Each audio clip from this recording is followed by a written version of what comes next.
Welcome to this episode of Value Talks. Your hosts, Travis Tasset and Dan Tasset, here. Welcome to the show today, Dan. Thank you, Travis. Thanks for putting another one together. Let's start for our audience first and foremost with, before we get into the topic of the conversation for today, let's do a little bit of a review and talk about kind of the elements, what we think the basic fundamentals are of healthcare. And if we could just talk through that, and then we'll talk about what the government's role is in healthcare. But let's start just build the foundation again for what are some of the major elements and trends that we think are important in healthcare today. Yeah, there really is two primary that we've been investing in and spending our time, efforts, and money in, and that is the idea of consumerism and payment reform. And we're really kind of copying from other industries that have made successful transitions into a transformation of their industries that causes the consumer ultimately to get a higher value for the product or service within that industry. So I've done podcasts before on both of those, and but just as a quick reminder, consumerism is making sure that the ultimate consumer, in our case, is the patient, cares as much about cost in healthcare as they do about patient satisfaction, convenience, and clinical outcomes. We call it make sure that they care about the overall value equation. So the numerator meaning clinical quality plus patient satisfaction divided by cost, which so cost is the denominator in the equation. So consumerism ultimately is saying, just like you purchase every other product or service, when you go out and you shop for a television or a piece of clothing or a car, you always look at not only what is the quality of the item or the service that you're buying, how does it make you feel, and then you look at the cost. So almost every other industry competes on value to the consumer, and we believe that in healthcare that improves healthcare for everybody if we focus on improving the value delivered to the consumer. So that's consumerism. The second one is payment reform. Healthcare system has for a long time been locked into a fee-for-service world. I'm a provider. I do this. You pay me for that. If I'm going to have surgery, you have that. You pay a doctor. You pay an anesthesia provider. You pay for a implant or medical device. You pay for the hospital, pay for physical therapy, and you pay all the different providers. But this is basically the only industry that you do that in. If you purchase a car, would be the equivalent would be buying an engine somewhere, a body somewhere, the tire somewhere else, taking it somewhere else, and have it assembled. And if it breaks down a month later, the cost is on you, so there's no guarantee or warranty. Healthcare payment reform means you're changing the way healthcare is paid for. Moving away from the fee-for-service into value-based care, meaning you take, as a provider of healthcare services, you take responsibility for what you're getting ready to do, and you provide not only into a bundled type of a program, but also you provide a warranty for that. And again, that's a very simple version. There's a lot goes into that. Prospective bundle payment is just a little step along the way of the journey. There's a whole lot goes into it. I just wanted to remind everybody listening that those are the two major things, consumerism and payment reform, that are driving tenets of everything that we're doing. So consumerism, payment reform, and you've talked in the past also a little bit about competition and innovation, but those elements are the foundation, and we have a lot of different kind of stakeholders in the entire healthcare delivery system. You have providers, you have individual physicians, surgeons, you have health systems, you have payers, you have employers that perhaps have self-funded insurance plans. So everybody has a different role in terms of how they can help that evolve. But one stakeholder, or one, I guess, part of the system is the government, clearly. And so Right. What is their particular role in helping the healthcare system be the best that it can be? Good question. So in order to answer that, I want to just kind of step back And our guiding tenets, everything that we're doing, from an investment of capital, investment of time, is based on the two tenets of consumerism and payment reform. But it all has to be working towards, as I said, improving the value delivered to the consumer. Value meaning not just the quality of the clinical experience, the outcomes, but also the cost. So everything, we will not invest time, money, anything that we do if it's not improving the value delivered to the consumer, because in that case, everybody wins. Now, so if you look, as you said, all the stakeholders, government certainly being one of them, and that's what this podcast is about, is the government's role. We have federal, state, local government, right? And what does that mean? And so in order for us to improve the value, providers improve the value delivered to the consumer, what must the government do in order to do that? So you have to step back, I think, and you have to look at other industries. I remember when my first career was in the accounting business, and we were the first firm in the western half of the state to get a computer. The size of the storage, the disk, was almost 2 foot across. And the amount of information that was held on that is a fraction of what would be held on what we hold in our palm of our hand today, called a phone. Yet that device that we had a long, long time ago would cost almost $100,000 just for a bare base shell. 100 times more storage today in the palm of your hand costs less than $1,000. That's improving the value delivered to the consumer. That's a clear example of doing that. So in healthcare, how did that happen? First of all, in the industry, in telecommunications industry, you can go on and on and on. How did that happen? And it happened because of competition. So the question then becomes, how do we really promote competition in the healthcare space? Mm-hmm. If we believe that that is a solution for lowering cost is competition, how do we promote competition? And what is the government's role in promoting competition? And I think that is the underlying basic question. And I'm going to get a lot of pushback and resistance from that. And that well, just because it's worked in other places, why do we think it'll work in healthcare? The truth is, it is the only thing that has significantly caused the decrease in cost, the improvement of quality, i.e. a better value prop to the consumer, is competition. There's a lot of elements to it, but I'll dive a little deeper here in regard to what that means. So if it's all about improving the value delivered to the consumer, delivered to the patient, and competition is a main driver of that, then what are the ways in which the government impedes that or can promote it? Right. And I think that is the underlying question. When we start talking about healthcare reform, where we all know that it needed to occur with the Affordable Care Act, but what the Affordable Care Act got some things right, actually did, but it got some things wrong. And so when you look at that and you say, how do we promote, and what does the government need to do to promote competition, then you have to start breaking down different elements of federal state law today and say, well, how is it anti-competitive, right? So, and I'll just give you several examples that are nearest and dearest to us, but the examples go on and on and on. So why is it that a health system or a hospital can employ or own physicians, but yet a physician can't own a hospital? The Affordable Care Act prohibits a physician from owning a hospital. There's been study after study done, and there's debates that's going to go on both sides of the argument.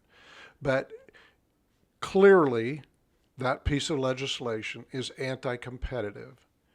It's to protect the status quo, the hospitals, from competition, from other people owning what they own, which is the bricks and mortar of the hospital and operating a hospital. It's anti-competitive. Um, um, Half the states in the union have what's called certificate of need laws. CON laws. Yep. CON laws. You have to go through a CON board, which in most cases are largely controlled by the hospitals in that state, in order for you to build anything new. It's anti-competitive. And there you're going to hear arguments. Well, it's because the more that you have out there, you're trying to meet the demand, so it becomes overutilization. The studies don't hold that up. I hear that argument a lot, but that's not what the data shows. So it's anti-competitive. It's plain and simple. Certificate of need laws in various states are anti-competitive. I can go on and on. Why is it that we can't, a physician assistant or nurse practitioner can't have more authority to do more things, or could be licensed to do more things? Anti-competitive. Telemedicine, anti-competitive. You can go on and on and on. All the restrictions. It's funny that Uber comes into play, right? And we got all these various states and cities lobbying against, Uber because, and where's that lobbying effort led? It's led by the taxi cab industry. So it's truly innovation and a company that improves the value delivered to the consumer, yet the status quo trying to keep them out, trying to protect what they already have. Same thing's going on in healthcare. A status quo trying to protect. So back to the point, I believe it's government's role to be able to level the playing field, make it competitive, and remove legislation that maybe started out in good faith to be something else, but now has turned into anti-competition, is to change those pieces of legislation so that it encourages competition and competition to thrive all over across the country. Well, it seems today there's a lot of talk about Medicare for all and the expansion of or I should say the transition to a nationalized healthcare system, single payer system, government run. I would think that would be the exact opposite of fostering an environment where you have competition happening. It is. That's great that you would point that out, because if you think about other industries, and clearly what is already happening in healthcare, but it would happen at light speed if the government would put in place or eliminate things that are anti-competitive, because it's not the competition in and of itself, by itself, or just that notion that really improves the value delivered to the consumer.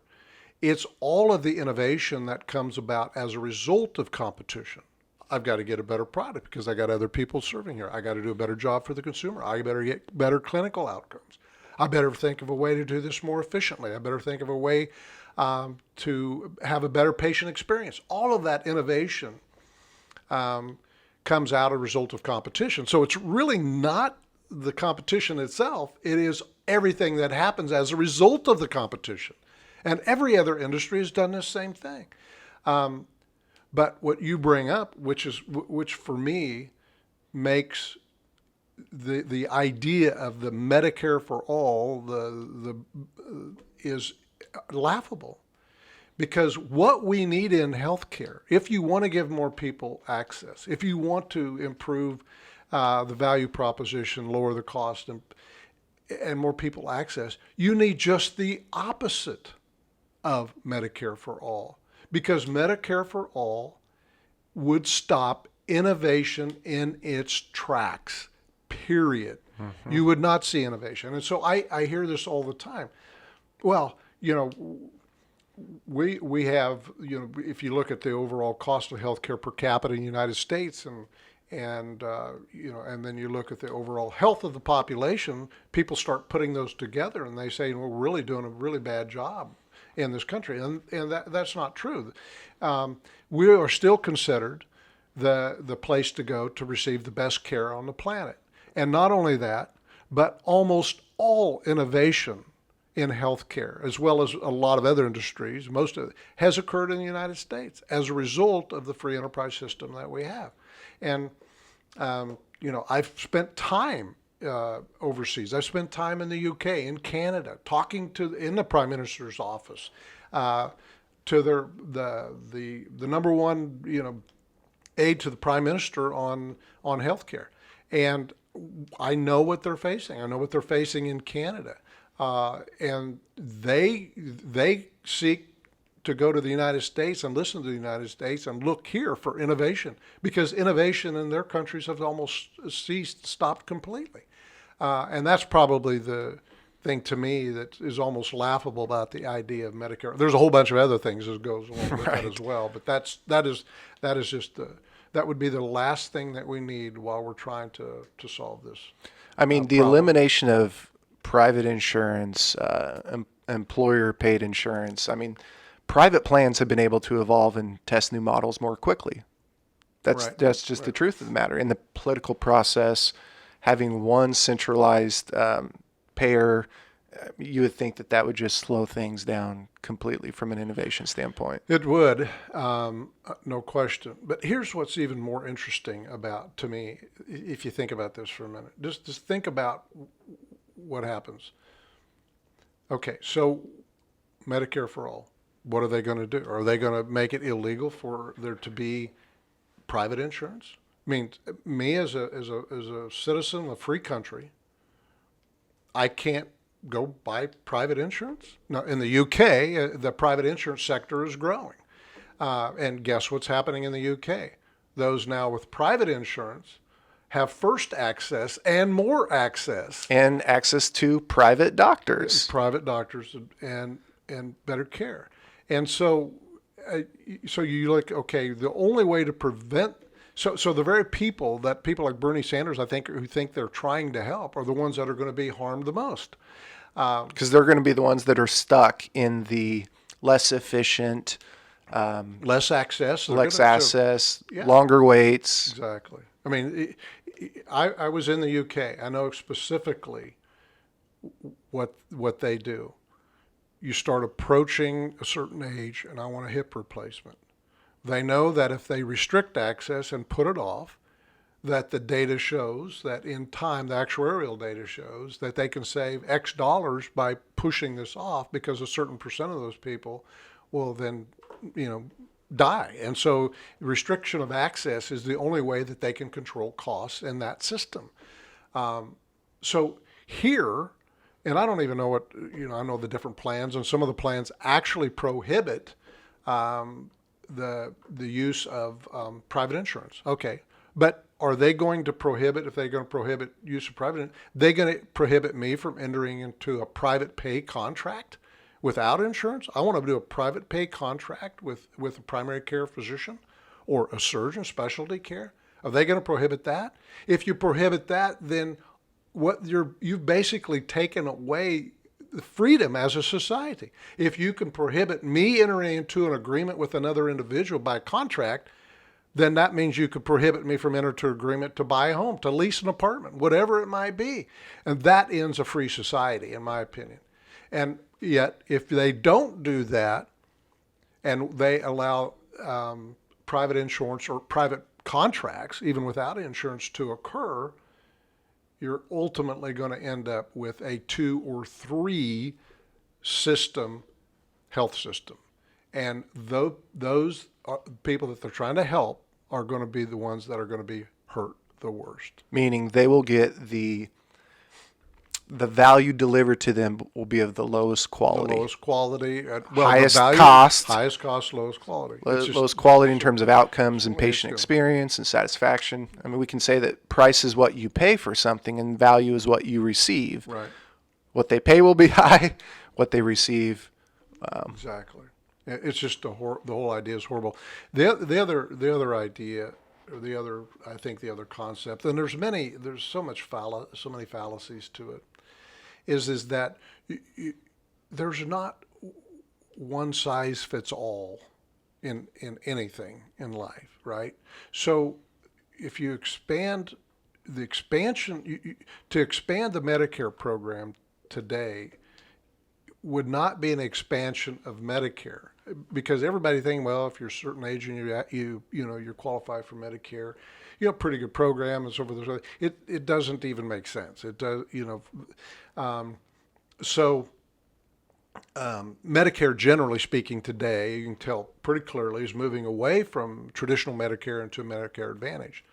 Which is a private form. It's a private form. So you could even do the same thing and say, but when you start taking that concept and say Medicare for all, say Medicare Advantage for all, what that starts looking like is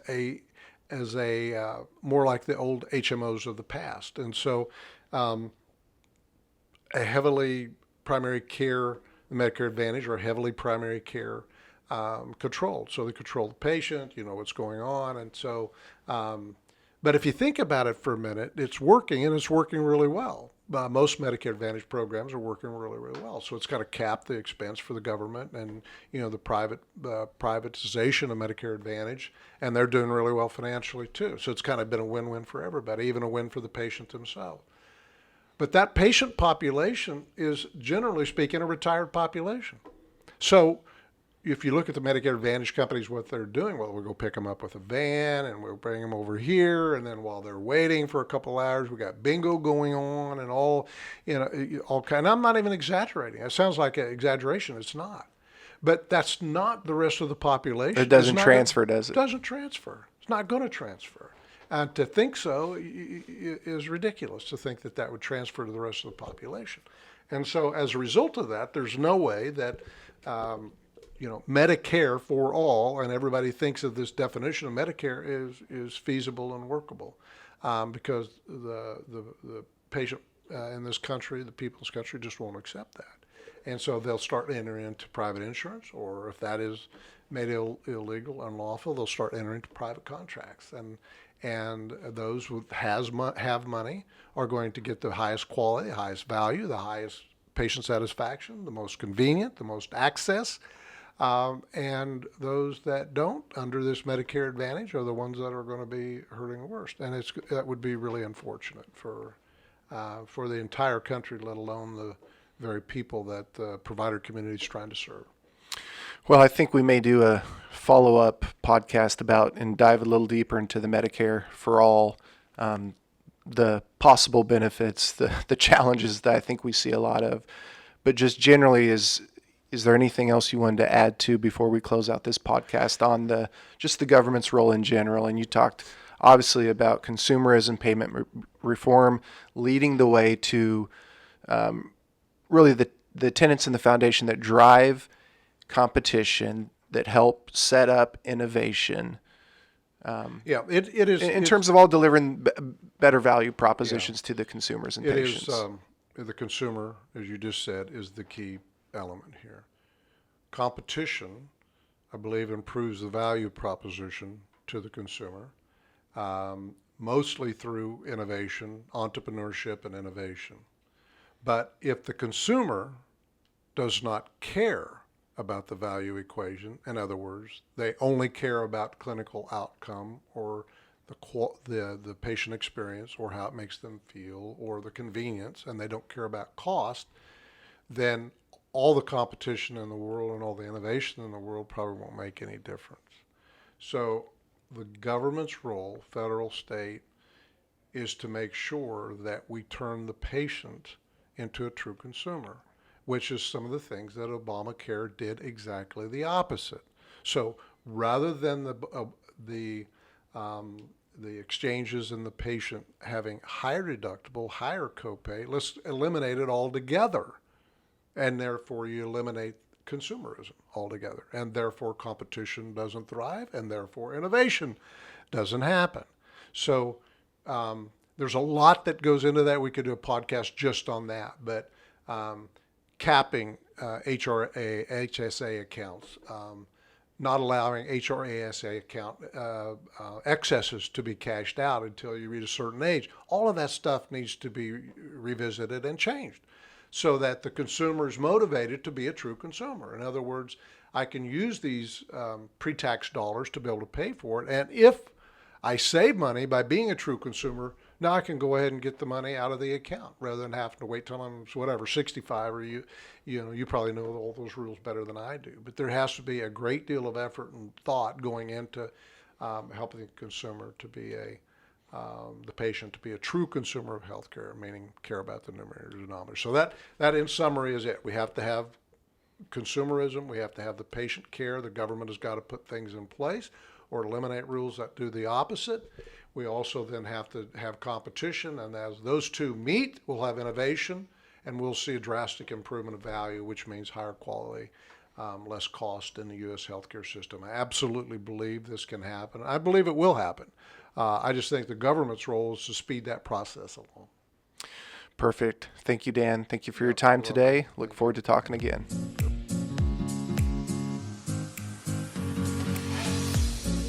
Thank you for listening to another episode of Value Talks. Please subscribe and be sure to leave a review.